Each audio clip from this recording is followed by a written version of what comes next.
Монгол Улсын хөгжлийн банкны зээлийн хүсэлт бүртгүүлэх цахим систем гэж юу вэ? Тус систем нь харилцагч таны төсөл хөтөлбөрийн хүсэлт болон зээлийн судалгаа шинжилгээнд шаардлагатай материалыг хүлээн авах, илгээсэн хүсэлтийнхээ явцтай танилцж, мэдээлэл авах зэргээр банк харилцагчийн хооронд эргэх холбоог бий болгосон платформ юм.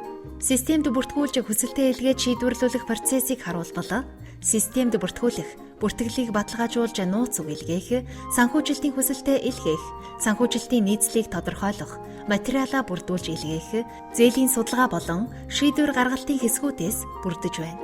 Харилцагч таны зүгээс хийгдэх үе шатуудыг ногоон өнгөөр харууллаа. Энэхүү гарын авлага видео маань харилцагч танд тус системээр дамжуулан хэрхэн зээлийн хүсэлтээ илгээж шийдвэрлүүлэхийг тайлбарлах зорилготой юм. Та Монгол Улсын хөгжлийн банкны зээл хүлээн авах цахим системд хэрхэн бүртгүүлж харилцагч болох вэ? Харилцагч та Монгол Улсын хөгжлийн банкны DBM ЦЭГ-МН цахим хуудсанд нэвтрэн орно. Баруун гарталд харагдах зээлийн хүсэлт бүртгүүлэх систем цэсийг ашиглана.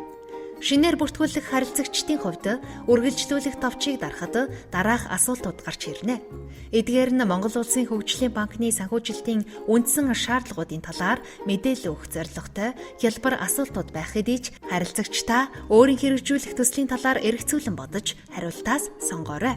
Таны төсөл Улсын их хурлын 2016 оны 19-р тогтоолоор баталсан Монгол Улсын тогтвортой хөгжлийн үзэл баримтлал 2030 болон Монгол Улсын дунд хугацааны хөгжлийн бодлоготой нийцэж байгаа юу? Хөгжлийн банк улс орны хөгжилд дэмжлэг үзүүлэх төслүүдийг санхүүжүүлэх зорилготой байгууллага юм. Таны төслийн техник эдийн засгийн үндэслэл хийгдсэн үү? Төслийн үе шат бүрийг цаг хугацааны болон ажил ажиллабараар нь нарийн төлөвлөж, түүнд шаардлагатай санхүүжилтийн хэмжээг нарийн тооцож тодорхойлсон техник эдийн засгийн үндэслэл бол таны төслийн амжилттай хэрэгжих гол нөхцөл юм. Таны хэрэгжүүлэх төслийн үйл ажиллагаа байгаль орчинд сөрөг нөлөөтэй юу? Хэрв сөрөг нөлөөтэй бол хөгжлийн банк нь тогтвортой санхүүжилтийн зарчмыг хэрэгжүүлэгч байгууллагын хувьд байгаль орчинд сөрөг нөлөөтэй эсвэл сөрөг нөлөөллийг бууруулах төлөвлөгөөгүй аливаа үйл ажиллагааг санхүүжүүлэхгүй тул таны хүсэлтийг хүлээн авах боломжгүй юм. Эдгээрээс бусад буюу Монгол Улсын хөгжлийн банкны тухай хуулийн 10 дугаар зүйлд заасан төсөл хөтөлбөрийг санхүүжүүлэхэд тавигдах шаардлагыг бид мөн системдээ байршуулсан. Өөрөөр хэлбэл таны хэрэгжүүлэх төсөл санхүүжилтийн хүсэлт тань ямар шаардлагуудыг хангасан байх ба та бүхэн ямар мэдээллийг бэлтгэсэн нөхцөлд санхүүжилтийн хүсэлт гаргах боломжтой талаар мэдээлэл өгье. 1. Өмнө дурдсан Монгол Улсын тогтвортой хөгжлийн үзэл баримтлал дунд хугацааны хөгжлийн бодлогод нийцэж байгаа эсхийг та төрийн хууль тогтоомжийн эмхэтгэл болон Legal Info ЦЭГ-МН цахим хуудаст байршсан бодлогын бичиг баримтуудтай танилцж тодорхойлоорой. 2. Төслийг хэрэгжүүлснээр бий болох эдийн засгийн болон санхүүгийн үр ашгийг сайтар тооцож үүнийг батлах баримт мэдээллээр банкыг бүрэн хангаснаар зээлийн эргэн төлөх чадварыг дүгнэх боломжтой гэдгийг анхаараарай. 3. Техник эдийн засгийн үндэслэлийг наривчлан боловсруулж түүндээ төслөөр хэрэгжих үйл ажиллагаанд шаардлагатай зураг төсөл төсвүүдийг бүрэн хийж бэлэн болгосон байх шаардлагатай бөгөөд зарим төслийн үйл ажиллагааны техник эдийн засгийн үндэслэлийг холбогдох эрх бүхий байгууллагуудаар баталгаажуулсан байх шаардлага тавигддаг юм. 4. Өөрийн хэрэгжүүлэх төслийнхөө эдийн засгийн өсөлтөд үзүүлэх нөлөө, нэмэн өртөг шингэсэн бүтээгдэхүүн үйлдвэрлэх замаар экспортыг дэмжих, импортыг орлох боломж, чадварыг илэрхийлэх тооцоолол, бичиг баримтуудыг бүрэн бэлтгэх нь зүйтэй.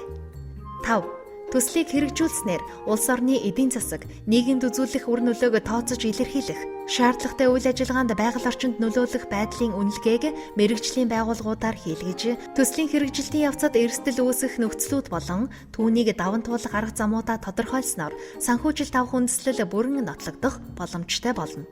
6.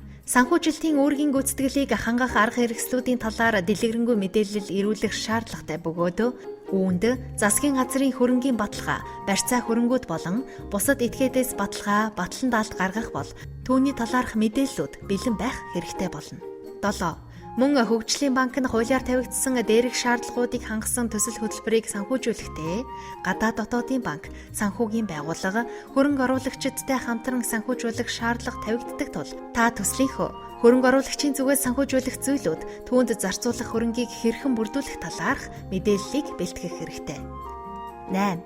Хөгжлийн банк нь нийт олгох санхүүжилтийнхээ 60-аас доошгүй хувийг экспортыг дэмжсэн төсөл хөтөлбөр хэрэгжүүлэхэд зарцуулах тул танай байгууллага бүтээгдэхүүн үйлдвэрлэж түүнийг гадаад улсад экспортлох бол энэ талаараа дэлгэрэнгүй мэдээлэл ирүүлээрэй. Хэрвээ таны төсөл санхүүжилтийн хүсэлт эдгээр зарчмуудыг хангаж байгаа бол үргэлжлүүлэх товчийг даран бүртгүүлэх мэдээлэлээ оруулна. Одоо өөрийн байгууллагын талаарх мэдээллийг оруулах хэсгийг тайлбарлая. Цаашид системд нэвтрэх нэрээ сонгох, байгууллагын нэр, хуулийн этгээдийн төрөл, байгууллагын регистр, улсын бүртгэлийн дугаар, харьяалал, үйл ажиллагааныхаа чиглэлийг жагсаалтаас сонгож байгуулагдсан огно, ажилчдын тоо, цахим хаяг, утас, имэйл, хувь нийлүүлэгчийн тоо, хаяг зэргийг оруулж байгууллагын үйл ажиллагааны талаарх товч танилцуулгыг хавсаргаад банктай холбогдож ажиллах ажилтны нэр, албан тушаал, утас, имэйл хаягийг, гүйцэтгэх захирлын овог нэр, регистрийн дугаарын хамтаар үнэн зөв бөглөөд хамгийн сүүлд байрлуулсан санамжийг уншиж танилцаад